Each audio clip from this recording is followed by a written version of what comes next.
ورحمة الله وبركاته. الحمد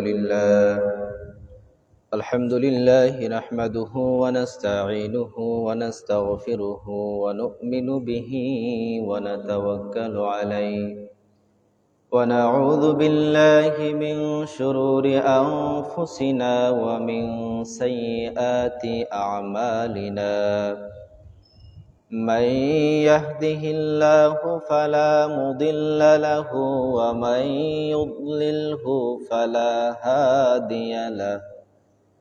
ونشهد أن سيدنا وسندنا وحبيبنا وحبيب ربنا ومولانا محمدا عبده ورسوله. أما بعد فأعوذ بالله من الشيطان الرجيم. بسم الله الرحمن الرحيم. إن الله وملائكته يصلون على النبي يا أيها الذين آمنوا صلوا عليه وسلموا تسليما. اللهم صل على سيدنا مولانا محمد وعلى علي سيدنا মাওলানা মুহাম্মদ। ইচ্ছা করলে মায়ার নবীজি তাকতে পারতে না রোষে, উম্মতেরি মায়ায় নবীজি নেমে আসলেন জমিনে। আল্লাহুম্মা সাল্লি আলা সাইয়্যিদিনা মাওলানা মুহাম্মদ ওয়া আলা আলি সাইয়্যিদিনা মাওলানা মুহাম্মদ। লা ইলাহা ইল্লাল্লাহু মুহাম্মাদুর রাসূলুল্লাহ সাল্লাল্লাহু আলাইহি ওয়াসাল্লাম। সম্মানিত হাজিরিন, আল্লাহ পাক রব্বুল আলামিনের শাহানশাহী দরবারে লক্ষ লক্ষ কোটি কোটি শুকরিয়া ও সুজুদ, যেই মহান রব্বুল আলামিন আপনাদেরকে আমাকে অত্যন্ত দয়া করে মায়া করে মেহেরবানি করে ওনার ঘর মসজিদ পর্যন্ত আসার মতো বসার মতো তৌফিক দান করেছেন। শুক্রবারের দিন, ইয়াউমুল জুমার দিন, হাদিসে নববীর পরিভাষায় ইন্না ইয়াউমাল জুমআতি সাইয়্যিদুল আইয়াম, নিশ্চয় নিঃসন্দেহে আল্লাহর নিকট সবথেকে শ্রেষ্ঠ দিন হচ্ছে শুক্রবারের দিন। এমন একটি দিনে, এমন একটি গুরুত্বপূর্ণ মুহূর্তে যে আল্লাহ পাক রব্বুল আলামিন দুনিয়াবি সমস্ত বেরাজালকে পিছনে ফেলে দুনিয়াবি সমস্ত কিছু থেকে মুক্ত করে আল্লাহ পাক রব্বুল আলামিনের রেজামন্দি হাসিলের জন্যে উনার ঘর মসজিদ পর্যন্ত আসার মতো বসার মতো তৌফিক দান করলেন। আসেন সবাই মিলে কায়িম অনুবাক্যে হৃদয়ের বদ্ধ কপাটকে উজাড় করে ইসলামী বলে বলিয়ান হয়ে, ঈমানিতে যে তেজিয়ান হয়ে সুচ্চ কণ্ঠে ওই মহিয়ান গরিয়ান শাহানশাহী মাবুদের শাহানশাহী দরবারে শুকরিয়াতান প্রত্যেকে বলি আলহামদুলিল্লাহ।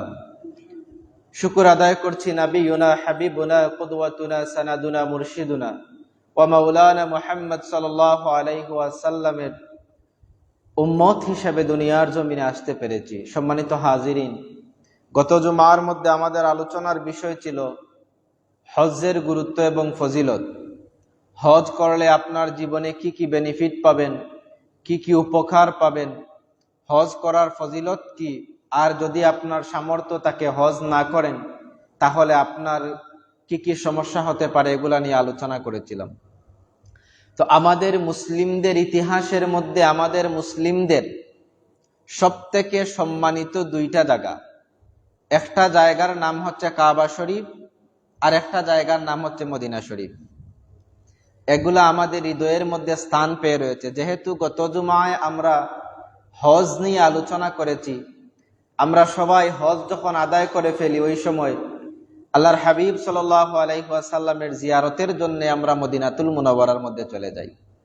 তো আজকের আমাদের বক্তব্যের বিষয় হবে, যেই মদিনার মধ্যে আমরা বাংলাদেশ থেকে লক্ষ লক্ষ টাকা, কোটি কোটি টাকা খরচ করে একটা বার আল্লাহর হাবিবের জিয়ারতের জন্য মদিনাতুল মুনাওয়ারার মধ্যে চলে যাই, এই মদিনা শরীফের ফজিলত কি, এই মদিনা শরীফের একটা ইতিহাস রয়েছে, তার মর্যাদা কি, আমরা এগুলো আজকে জানবো। কারণ মক্কা শরীফ সম্মানিত, মদিনা শরীফ সম্মানিত, এগুলো আমাদের ইমানের বিষয়। যেহেতু আমরা মুসলমান, তো আমাদেরকে যদি একজন অমুসলিম, একজন কাফির জিজ্ঞাসা করে, ভাই আপনারা প্রত্যেক বছর হজের সময় আসলে লক্ষ লক্ষ কোটি কোটি টাকা খরচ করে আপনারা মক্কা মদিনায় দৌড়ান, বলেন তো মদিনা শরীফের কিছু ফজিলত বা মদিনা শরীফ কিভাবে হলো, এর কিছু ইতিহাস আমাদেরকে বলেন, তখন কিন্তু আমরা আটকে যাই।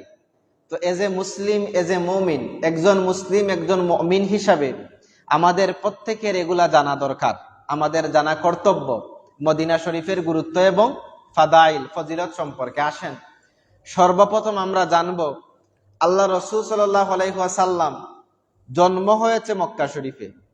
পৃথিবীর মধ্যে অসংখ্য অগণিত শহর রয়েছে, অসংখ্য অগণিত শহরের মধ্যে না গিয়ে আল্লাহর হাবিব সাল্লাল্লাহু আলাইহি ওয়াসাল্লাম উনার জীবনের শেষ দিনগুলাকে কেন মদিনাতুল মুনাওয়ারাতে সিলেক্ট করলেন? এই মদিনা শরীফ যে আল্লাহর নবী গেলেন, এটা কি উনার ইচ্ছায় গিয়েছেন নাকি আল্লাহর ইচ্ছায় সেখানের মধ্যে গিয়েছেন? অথবা what the reason behind it, তার পিছনে কারণ কি? আল্লাহর হাবিব সাল্লাল্লাহু আলাইহি ওয়াসাল্লাম এতগুলা শহর থাকার পরেও মদিনাতুল মুনাওয়ারার মধ্যে কেন উনার জীবনের শেষ দিনগুলা কাটালেন, এর ইতিহাস আমরা জানব।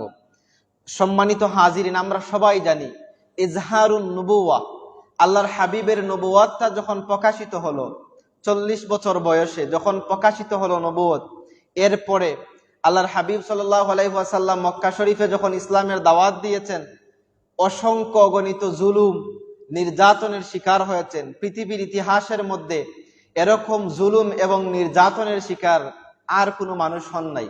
আল্লাহর হাবিবের নিজ থেকে ইচ্ছা আসলো, আমি মক্কা শরীফের মধ্যে ইসলামের দাওয়াত দিচ্ছি, কিন্তু এরকম কোনো রেসপন্স বা সাড়া আমি পাচ্ছি না, যাকেই আমি দাওয়াত দিচ্ছি কেউ কবুল করছে না, দুই একজন মানুষ ব্যতীত। উনার মনের মধ্যে একটা ইচ্ছা আসলো যে আমি মক্কা শরীফ ছেড়ে অন্য কোনো শহরের মধ্যে গিয়ে ইসলামের দাওয়াত যদি দেই, তাহলে মানুষ যদি এটা গ্রহণ করে আমার জন্য এটা লাভজনক হবে। এই আশা নিয়ে আল্লাহর হাবিব সাল্লাল্লাহু আলাইহি ওয়াসাল্লাম সর্বপ্রথম সফর করেছিলেন তায়েফের জমিনে। আমরা সবাই জানি এই তায়েফের দুষ্ট মানুষেরা আল্লাহর হাবিব সাল্লাল্লাহু আলাইহি ওয়াসাল্লামের সাথে কেমন আচরণ করেছিল। আল্লাহর হাবিব সাল্লাল্লাহু আলাইহি ওয়াসাল্লামকে শুধু তারা মুখ দিয়ে আঘাত করে নাই, আল্লাহর হাবিব সাল্লাল্লাহু আলাইহি ওয়াসাল্লামকে তারা পাথর দিয়ে আঘাত করেছিল। আল্লাহর নবী অচেতন হয়ে গিয়েছিলেন। এরপরে আল্লাহ রাসূল সাল্লাল্লাহু আলাইহি ওয়াসাল্লাম দোয়া করেছিলেন যে রব্বুল আলামিন, আপনি আমাকে কার হাতে ছেড়ে দিলেন? আল্লাহ পাক রব্বুল আলামিন জিবরাইলকে পাঠিয়ে দিয়েছিলেন এবং বলেছিলেন, ইয়া রাসূলুল্লাহ, ইয়া হাবিবাল্লাহ, আপনি শুধু একবার হুকুম দেন, আমি দুইটা পাহাড়কে একত্রিত করে তায়েফের সমস্ত মানুষদেরকে চিহ্নিত করে ফেলবো। আল্লাহর হাবিব সাল্লাল্লাহু আলাইহি ওয়াসাল্লাম এই সময় বলেছিলেন, রব্বুল আলামিন তারা আমার সাথে বুঝে এরকম কাজগুলা করে নাই, কারণ আমার নবী হচ্ছেন রাহমাতাল লিল আলামিন। এই সময় যখন আল্লাহর হাবিব সাল্লাল্লাহু আলাইহি ওয়াসাল্লাম তায়েফের জমিনে বুক ভরা আশা নিয়ে গিয়েছিলেন, কিন্তু দুঃখ ভারাক্রান্ত হৃদয় নিয়ে ফিরে এসেছেন।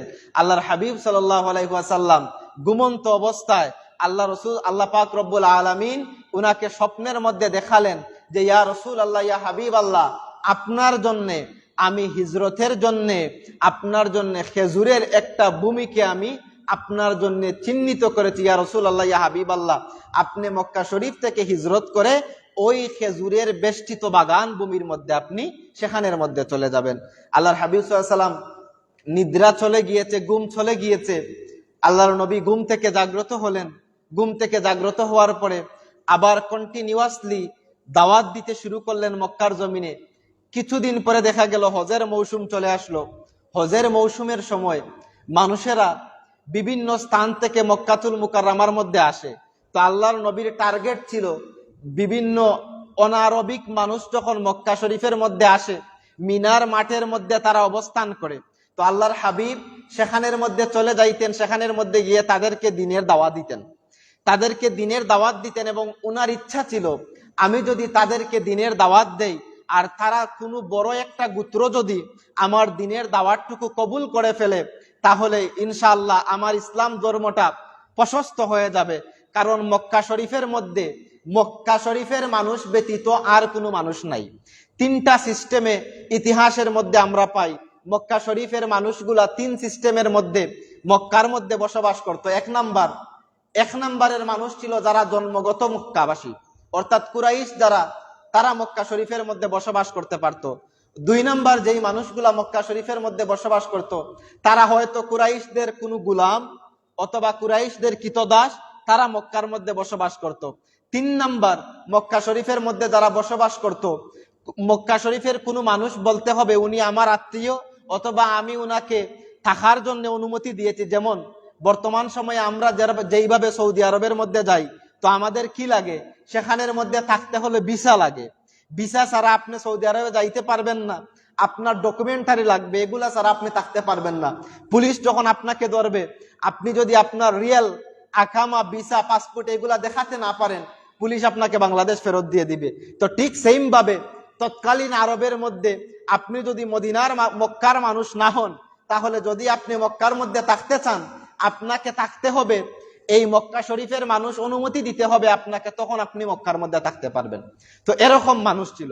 তো সম্মানিত হাজিরিন, আল্লাহর হাবিব সাল্লাল্লাহু আলাইহি ওয়াসাল্লাম যখন এই মিনার মাঠের মধ্যে গিয়ে বিভিন্ন দেশি অনারব মানুষদেরকে ইসলামের দাওয়াত দিচ্ছেন, কোনো কাবিলা, কোনো গোত্রের মানুষই আল্লাহর হাবিব সাল্লাল্লাহু আলাইহি ওয়াসাল্লামের সেই দাওয়াতগুলাকে কবুল করছে না। একটা সময় আল বিদায়া ওয়ান নিহায়ার মধ্যে ইবনে কাসির রাহিমাহুল্লাহ লিখেন যে একটা সময় আল্লাহর হাবিব সাল্লাল্লাহু আলাইহি ওয়াসাল্লাম দেখতে পেলেন যে দূর থেকে 6 জন যুবক আল্লাহর হাবিব সাল্লাল্লাহু আলাইহি ওয়াসাল্লাম যে দাওয়াত দিচ্ছেন মানুষদেরকে, এগুলা ওনারা পর্যবেক্ষণ করতেছেন, ওনারা দেখতেছেন। আল্লাহর হাবিব সাল্লাল্লাহু আলাইহি ওয়াসাল্লাম তাদেরকে ডাক দিলেন যে আপনারা আমার কাছে চলে আসেন। 6 জন যুবক আল্লাহর হাবিবের কাছে চলে আসলেন এবং আল্লাহর হাবিবকে জিজ্ঞাসা করলেন আপনি কিসের দাওয়াত দেন? আল্লাহর হাবিব বললেন আমি এটার দাওয়াত দেই মানুষগুলা মূর্তি পূজা, দেবদেবীর পূজা, লাত, মানাত, উজ্জা, হুবল, এই দেবতাগুলার পূজা ছেড়ে তারা যেন এক আল্লাহর ইবাদতের মধ্যে মশগুল হয়ে যায়, তারা যেন ভিন্ন কোনো খুদাকে বিশ্বাস না করে। আমি দাওয়াত দিচ্ছি লা ইলাহা ইল্লাল্লাহু মুহাম্মাদুর রাসূলুল্লাহ সাল্লাল্লাহু আলাইহি ওয়াসাল্লামের। এই 7 জন যুবকের মধ্যে 6 জন যুবকের মধ্যে একজন সর্দার ছিলেন। উনি বললেন, উনার মনের মধ্যে একটা জিনিস আসলো যে আমরা মদিনার মানুষ, তো মদিনা শরীফে কিন্তু ইহুদি বেশি, মক্কা শরীফে ইহুদি ছিল না, মদিনা শরীফে ইহুদি বেশি। এই ইহুদিদের সাথে যখন আমাদের কোনো ঝগড়া হয়, ইহুদিরা তখন বলে যে কিছুদিনের মধ্যে আখেরি নবী মুহাম্মদ সাল্লাল্লাহু আলাইহি ওয়াসাল্লাম দুনিয়ার জমিনে আগমন করবেন, আর উনি যখন দুনিয়ার জমিনে আগমন করবেন, উনার আগমনের সাথে সাথে সমস্ত ফিতনা ফাসাদ শেষ হয়ে যাবে। ওই সময় তারা ভাবলো মনে মনে, ওই ইহুদিরা যেহেতু আখেরি নবীর কথা বলে যে একজন আখেরি নবী আসবেন আর আসার পরে সমস্ত ফিতনা চলে যাবে, তাদের ধারণা হলো উনি যেহেতু বলছেন উনি হচ্ছেন আখেরি নবী, আর উনার কথাবার্তা, চেহারা খুব সুন্দর, কারণ আল্লাহর নবীর চেহারা একবার যে দেখতো সে ইসলাম ধর্মে চলে আসতো, কারণ আল্লাহর নবীর চেহারার মধ্যে একটা নূর ছিল। এই নূরানি চেহারার দিকে একজন মানুষ যখন তাকাতো, আল্লাহর হাবিব সাল্লাল্লাহু আলাইহি ওয়াসাল্লাম বলেছেন সে ইসলামের ছায়াতলে চলে আসতো। আল্লাহর নবী যখন কোমল ভাষায় সুন্দরভাবে তাদের সাথে কথা বলছেন, এই সময় তাদের টনক নাড়া দিল, তারা ভাবলো যে উনি হচ্ছেন আল্লাহর নবী, আমরা উনার হাতে হাত রেখে ইসলাম ধর্ম গ্রহণ করে ফেলবো। কারণ কি, আমরা ইহুদিদের আগে উনার কাছে মুসলমান হয়ে যাব। তো আমরা যদি উনার কাছে মুসলমান হয়ে যাই, ইহুদিদের দাবি মতে তারা বলে তাওরাত কিতাবের মধ্যে যেই নবীর কথা বলা হয়েছে, ওই নবীর হাতে যারা ইসলাম ধর্ম গ্রহণ করে ফেলবে তারা এই দুনিয়ার মধ্যে ক্ষমতাবান হয়ে যাবে। তো আমরা যদি ইহুদিদের আগে এই নবীর হাতে হাত রেখে মুসলমান হয়ে যাই, তাহলে ক্ষমতাটা আমাদের হাতে চলে আসবে। এই সময় 6 থেকে 7 জন যুবক উনারা বলে ফেললেন, আশহাদু আল্লাহ ইলাহা ইল্লাল্লাহু ওয়া আশহাদু আন্না মুহাম্মাদার রাসূলুল্লাহ। এই বলে তারা ইসলাম ধর্ম গ্রহণ করে ফেললেন। এখন তারা বলতেন, ইয়া রাসূলুল্লাহ, ইয়া হাবিবাল্লাহ, এতক্ষণ আমরা মুশরিক ছিলাম, বিভিন্ন পূজায় লিপ্ত ছিলাম, কিন্তু এখন তো আমরা মুসলমান। এখন আমরা মদিনার মধ্যে চলে যাব। মদিনার মধ্যে যখন আমরা চলে যাব, আমরা তো সেখানের মধ্যে গিয়ে মানুষকে ইসলামের দাওয়াত দিতে পারবো না, কারণ ইসলাম সম্পর্কে তো আমরা কিছু জানিই না। আমরা শুধু আপনার কাছে মুসলমান হয়েছি।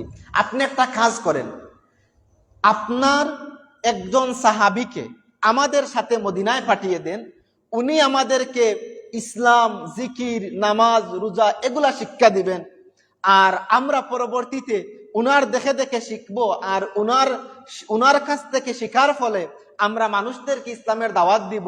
এইভাবে আমরা মদিনার প্রত্যেকটা ঘরে ঘরে ইসলামের আলো পৌঁছে দিব। সুবহানাল্লাহ।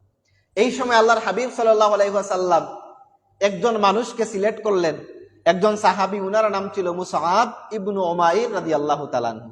উনি ছিলেন একজন নবাবজাদা। ওই তৎকালীন সময়ে উনি যে পারফিউম, আতর যেগুলা দিতেন, এগুলা বাহির দেশ থেকে উনার জন্য আনা হতো, এমন ধনী মানুষ ছিলেন।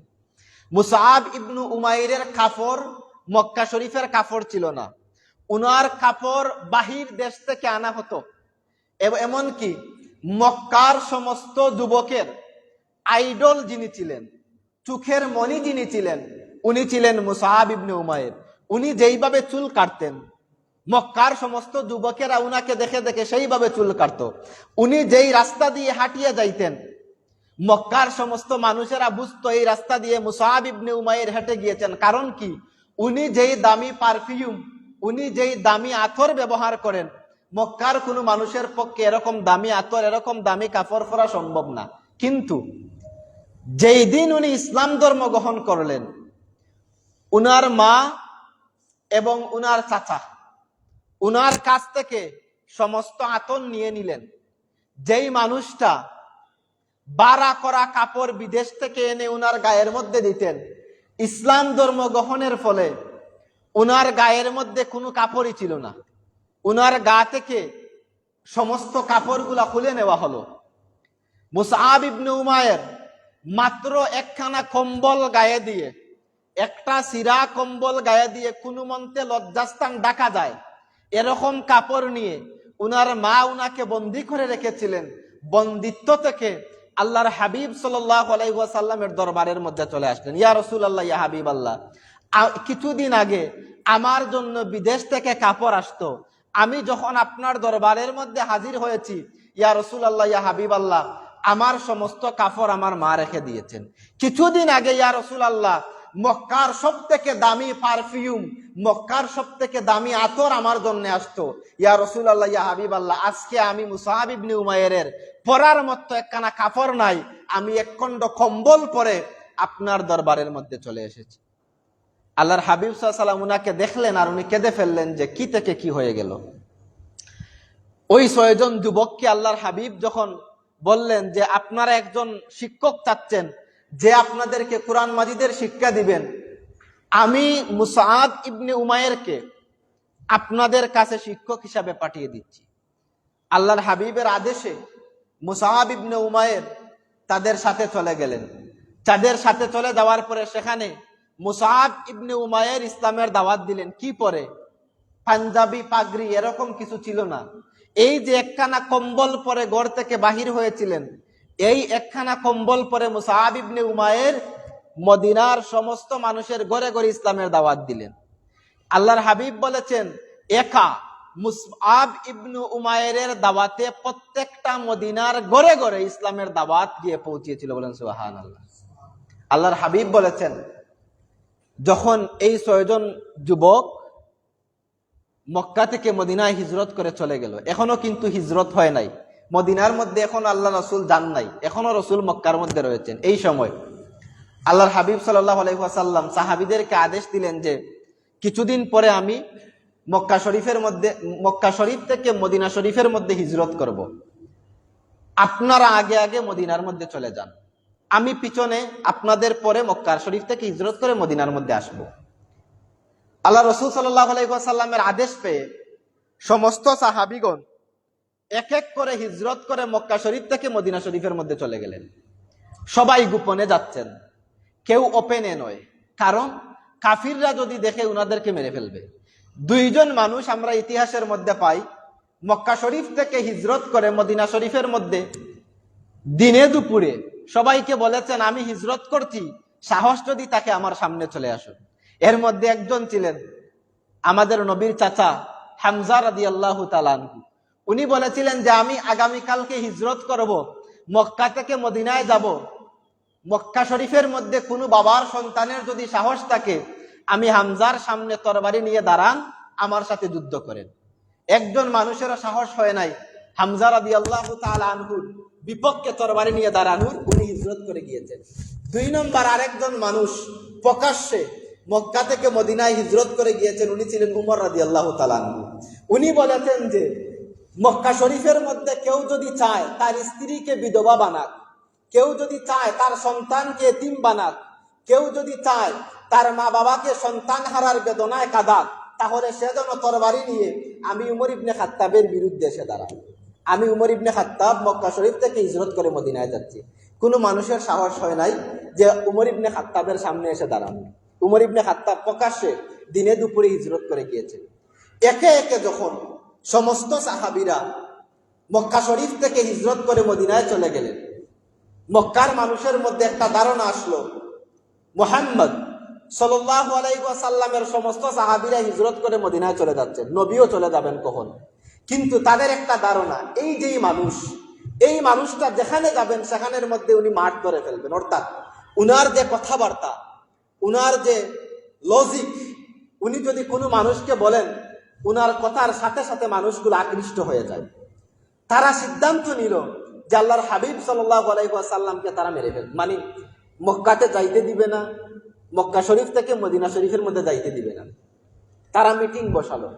এই সময় বিভিন্ন জন বিভিন্ন মত দিল। কেউ বলল যে উনাকে এটা করে ফেলেন, সেটা করে ফেলেন, কিন্তু সবার সাহস হয় না, কারণ উনি তো আর সাধারণ কোনো ঘরের সন্তান না। উনি ছিলেন মক্কা শরীফে কুরাইশ বংশের সন্তান। কুরাইশ বংশ মানে কি? লিডারশিপ। যারা মক্কার মধ্যে নেতৃত্ব দিত তারা ছিল কুরাইশ। উনি ছিলেন আব্দুল মুত্তালিবের নাতি, যিনি ছিলেন খানায়ে কাবার খাদিম। তো আপনি যদি উনার গায়ে হাত দেন, পরের দিন কুরাইশ বংশের মানুষ তো আর আপনাকে ছেড়ে দিবে না। তারা মিটিং বসালো, তারা বলবো দরকার নেই একা মুহাম্মদ সাল্লাল্লাহু আলাইহি সাল্লামকে মারার, একটা কাজ করি, আমরা মক্কা শরীফের সমস্ত গোত্রের সমস্ত গড়ের এক একজন, প্রত্যেক গড় থেকে এক একজন মানুষ আসবো তরবারি নিয়ে, আর আমরা সবাই আসবো, আর সেখানের মধ্যে আমরা মুহাম্মদ সাল্লাল্লাহু আলাইহি সাল্লামকে মেরে ফেলবো। মুহাম্মদ সাল্লাল্লাহু আলাইহি সাল্লামকে মারার জন্য যে তাগিদ কোনো কাফির বলে নাই, এটা শয়তান বলেছিল। শয়তান একজন বিদ্যমান মুরব্বী মানুষের সুরত ধরে সেই মজলিসের মধ্যে হাজির হয়েছিল, আর শয়তান গিয়ে বলেছিল মুহাম্মদ সাল্লাল্লাহু আলাইহি সাল্লামকে তোমরা মেরে ফেলো, যদি না আমারও উনি মদিনা শরীফে যাইবেন, উনি শক্তি নিয়ে আবার মক্কার মধ্যে ফিরে আসবেন। এই সময় শয়তানের বুদ্ধিতে তারা সিদ্ধান্ত নিয়েছিল যে মুহাম্মদ সাল্লাল্লাহু আলাইহি সাল্লামকে তারা মেরে ফেলবে। তো যেই কথা সেই কাজ, আল্লাহর হাবিব সাল্লাল্লাহু আলাইহি সাল্লামকে মারার জন্য মক্কা শরীফের প্রত্যেকটা গড় থেকে এক একজন যুবক তরবারি নিয়ে আল্লাহর হাবিবের গড়টা ঘেরাও করে ফেলেছে। অর্থাৎ আল্লাহর নবী গড় থেকে বাহির হবেন, ওনারা মেরে ফেলবে।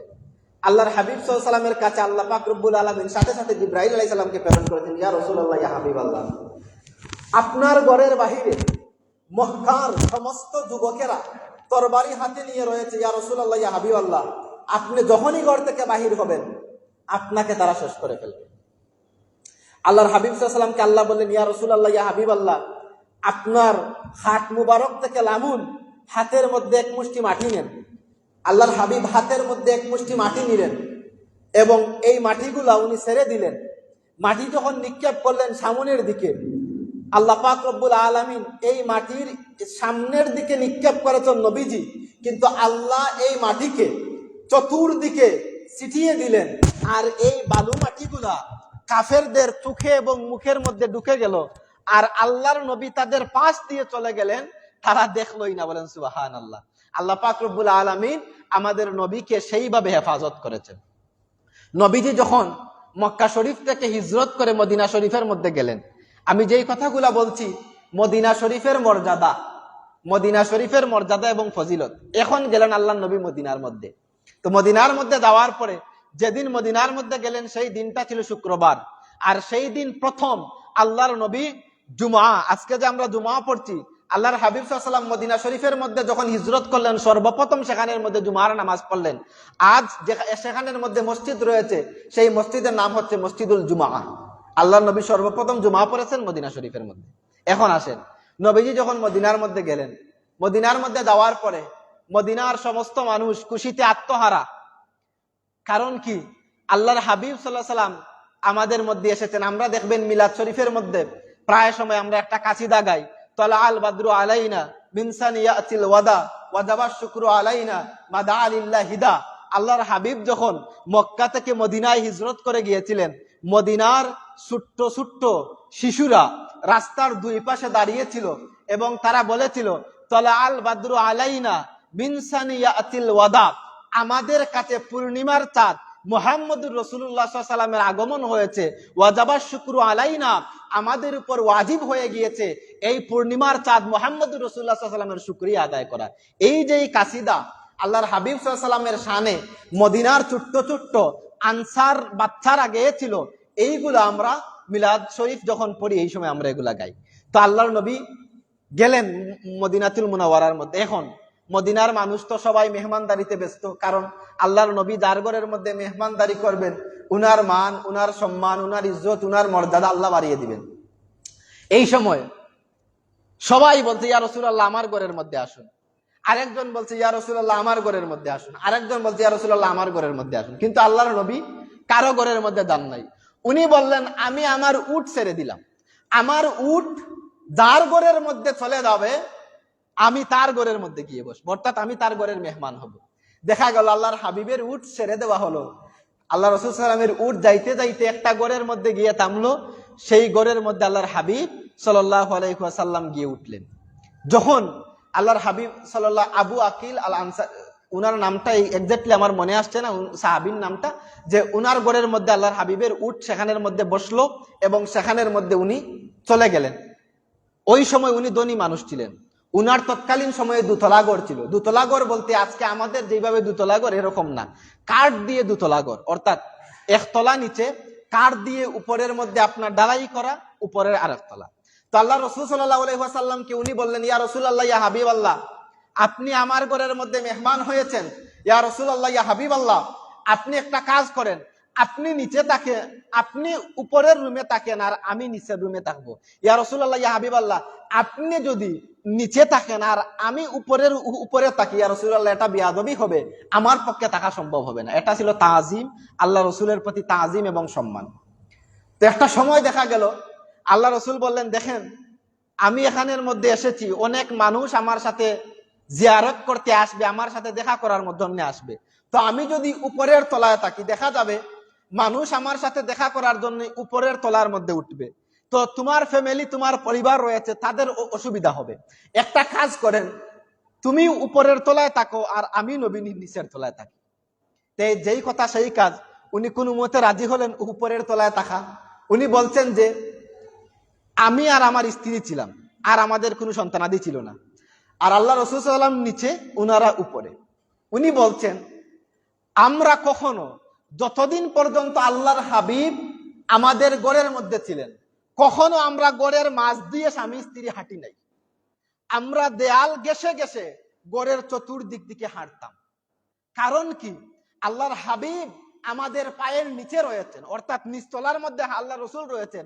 আমরা যদি আমাদের ঘরের মধ্যখান দিয়ে যাই, না জানি আল্লাহর হাবিবের মাথার উপর দিয়ে আমাদের পা চলে যায়, আমাদের জীবন বরবাদ হয়ে যাবে। এরকম তাজিম উনাদের ছিল। ওনারা বলছেন, আমরা দেয়াল ঘেঁষে ঘেঁষে স্বামী স্ত্রী চলতাম এবং আমরা দেয়াল ঘেঁষে ঘেঁষে রান্না বান্না করতাম।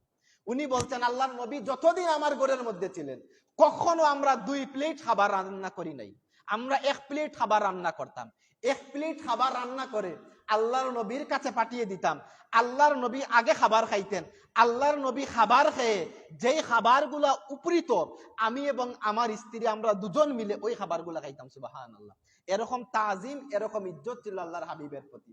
উনি বলছেন, একদিন আমি এবং আমার স্ত্রী খাবারের মধ্যে বসেছি, হঠাৎ করে পানি পড়ে গেল। তো পানি যখন পড়ে গেল, ডালাই তো আপনার কাঠের, তো কাঠের উপরে আপনি যদি পানি দেন, দেখবেন ওই যে ছিদ্র দিয়া পানিগুলো নিচে চলে আসে। উনারা বলছেন শীতের রাত, একটা ব্ল্যাঙ্কেট একটা কম্বল আমাদের ছিল, কম্বল একটা আমাদের ছিল, আর কোনো কম্বল ছিল না। উনারা বলছেন আমার হাত থেকে যখন পানি পড়ে গেল, আমার মনে মনে ধারণা হলো এই পানির ছিটা যদি আল্লাহর হাবিবের মাথার মধ্যে গিয়ে পড়ে তাহলে আল্লাহর হাবিবের কষ্ট হয়ে যাবে, আমাদের জীবন ধ্বংস হয়ে যাবে। শীতের রাত্রিতে উনি বলছেন যে আমি আমার স্ত্রীর একটা কম্বল থাকার জন্য পানি পড়তে দেরি হয়েছে, উনি বলছেন আমি কম্বল বিছিয়ে দিয়েছি যাতে পানিগুলা নিচের মধ্যে না যায়। সারাটা রাত্র আমি এবং আমার স্ত্রী বিনা কম্বলে শীতের রাত্রি কাটিয়ে দিয়েছি। বলেন সুবহানাল্লাহ। এই হচ্ছে আল্লাহর হাবিব সাল্লাল্লাহু আলাইহি সাল্লামের প্রতি মদিনাবাসী আনসার সাহাবীদের তাজিম এবং সম্মান। আপনাদের সম্মুখে বক্তব্য দিচ্ছি মদিনা শরীফের গুরুত্ব এবং ফজিলত নিয়ে।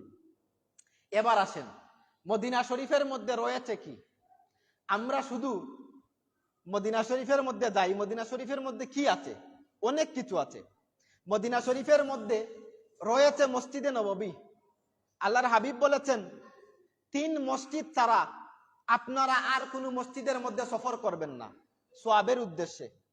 1 কাবা শরীফ, 2 মসজিদে নববী, 3 আপনার বাইতুল মুকাদ্দাস জেরুজালেমের মধ্যে মসজিদ আল আকসা। এই 3 মসজিদে নামাজ পড়লে ভিন্ন বর্ণনা রয়েছে, কোন বর্ণনা রয়েছে কাবা শরীফে 1 রাকাত পড়লে 1 লক্ষ রাকাতের সওয়াব, মদিনা শরীফে মসজিদে নববীতে 1 রাকাত নামাজ পড়লে 50,000 রাকাতের সওয়াব, আর মসজিদ আল আকসাতে যদি আপনি 1 রাকাত নামাজ পড়েন 25,000 রাকাতের সওয়াব। এছাড়া আপনার গ্রামের এই মসজিদে নামাজ পড়লে যেই সওয়াব, ঢাকা বাইতুল মুকাররম মসজিদে নামাজ পড়লে সেম সওয়াব।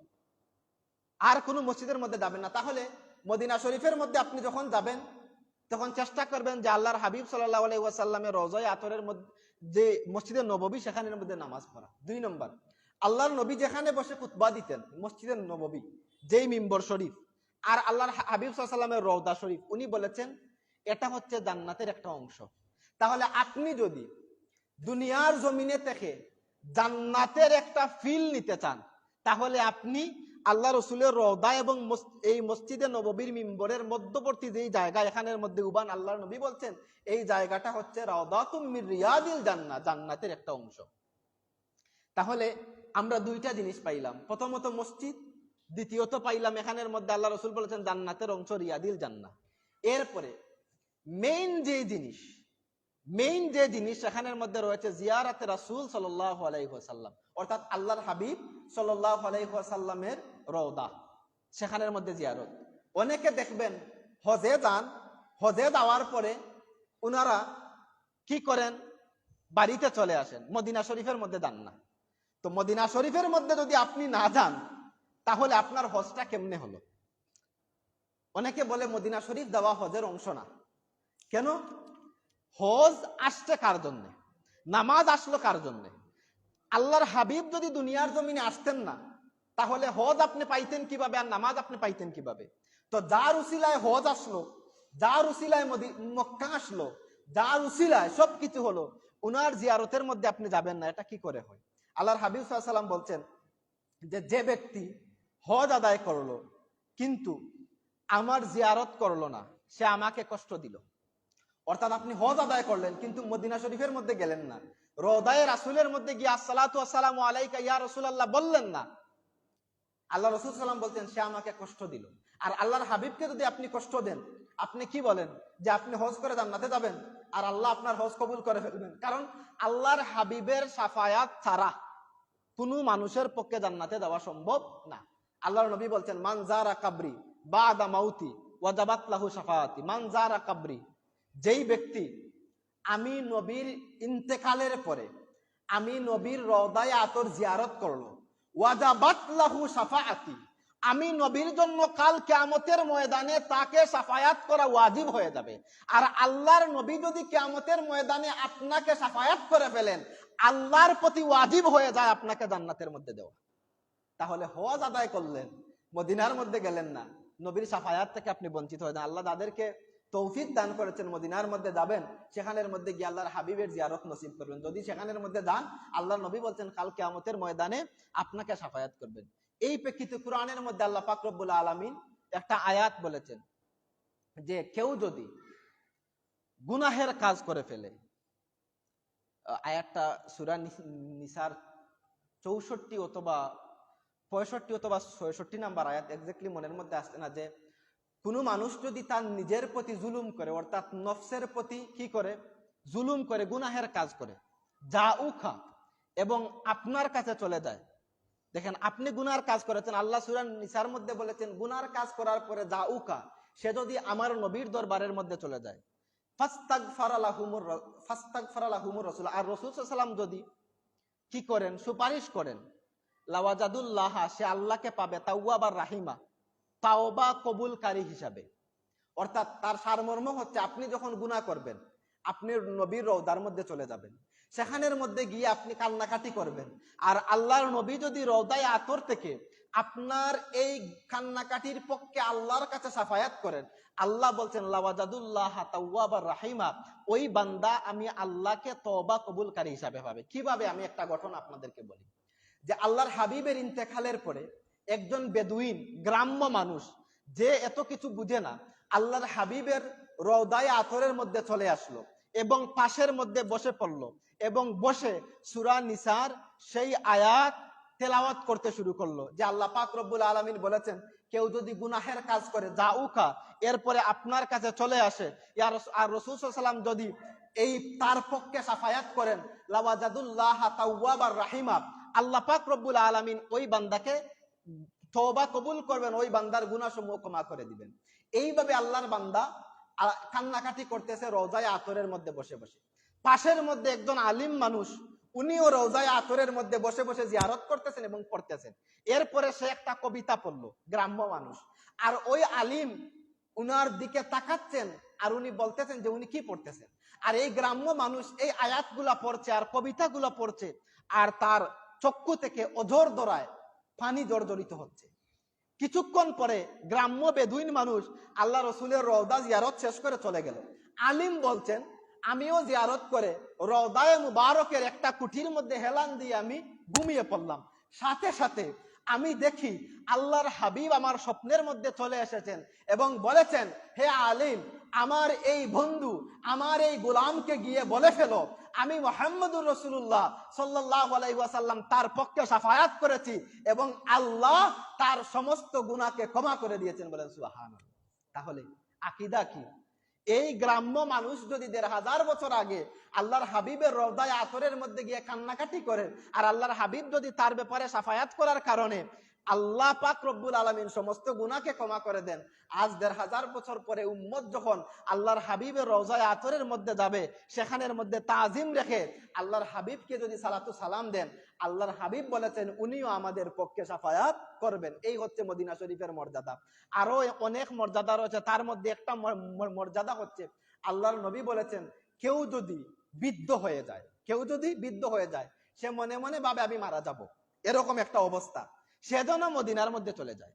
মদিনার মধ্যে যদি সে চলে যায় আর মদিনার মধ্যে যদি সে মারা যায়, তাহলে আমি নবী তার জন্য শাফায়াত করব। এজন্য কি, মদিনার মধ্যে যারা মারা যাবে তারা তাদেরকে আল্লাহ নবী শাফায়াত করবে। ইমাম মালিক এজন্য মদিনা শরীফ থেকে বাহির হতেন না, উনি সব সময় মদিনা শরীফের মধ্যে থাকতেন। ওনার চিন্তা ছিল যে আল্লাহর নবী বলেছেন মদিনা শরীফের মধ্যে কেউ যদি মারা যায় আল্লাহর নবী শাফায়াত করেন, আমি ইমাম মালিকের আর কি কাজ, আমি মদিনা শরীফ থেকে বাহির হব না, সেখানের মধ্যে আমি মারা যাব। এই হচ্ছে আরেকটা গুণ। আবার বলছেন যে মদিনা শরীফের মধ্যে গিয়ে মদিনার কোনো মানুষ যদি আপনার সাথে খারাপ ব্যবহার করে, আপনি তার সাথে খারাপ ব্যবহার করবেন না। আল্লাহ নবী বলছেন, যেই মানুষগুলা মদিনা শরীফের মানুষের সাথে খারাপ ব্যবহার করবে তারা ধ্বংস হোক। তাহলে তার ফজিলতটা কি দেখেন, যে মদিনা শরীফের মানুষের সাথে আপনি খারাপ ব্যবহার করতে পারবেন না। ৩ নাম্বার, আল্লাহ নবী বলছেন ৪ নাম্বার, যে মদিনা শরীফ এটাকে আল্লাহ রসুল বলেছেন ফেরেশতারা মদিনা শরীফকে বেষ্টিত অর্থাৎ দেয়াল দিয়ে রেখে আছেন। এখানের মধ্যে দাজ্জাল প্রবেশ করতে পারবে না। দাজ্জাল সমস্ত পৃথিবীতে প্রবেশ করবে, কিন্তু মদিনাতুল মুনাওয়ারার মধ্যে দাজ্জাল প্রবেশ করতে পারবে না।